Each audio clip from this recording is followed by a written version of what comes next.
हेडलाईन्सचे प्रायोजक आहे NBC bearings, लांब पळण्यासाठी। देशातील 96 जागांवर चौथ्या टप्प्यासाठी मतदान सुरू, तर राज्यातील पुणे, संभाजीनगर, शिरूरसह 11 लोकसभा मतदारसंघातील उमेदवारांची प्रतिष्ठा पणाला।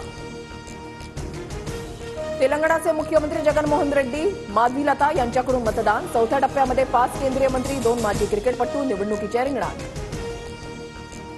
निलेश लंके, सुजय विखे, वसंत मोरेंसह असदुद्दीन ओवैसी आणि स्मिता वाघ यांच्याकडून मतदान, तर पुण्यामध्ये रवींद्र धंगेकर यांच्याकडून मतदानापूर्वी मंदिरात दर्शन।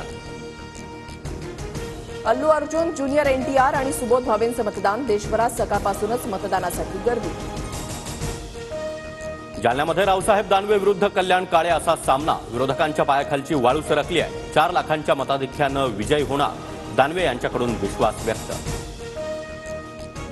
शिरूरमध्ये महाविकास आघाडीचे उमेदवार अमोल कोल्हे आणि महायुतीच्या शिवाजीराव आढळराव पाटलांमध्ये लढत। अजित पवारांनी कोल्हेंना दिलेल्या चॅलेंजमुळे लढतीकडे सर्वांचं लक्ष। छत्रपती संभाजीनगरमध्ये संदीपान भुमरे यांच्याकडून मतदान। चंद्रकांत खैरे, संदीपान भुमरे आणि इम्तियाज जलील यांचं भवितव्य आज ईव्हीएम मशीनमध्ये कैद होणार। बीडमध्ये महायुतीच्या उमेदवार पंकजा मुंडेंविरुद्ध महाविकास आघाडीच्या बजरंग सोनवणेंमध्ये लढत। बीडकरांचा कौल आज मतपेटीमध्ये कैद होणार।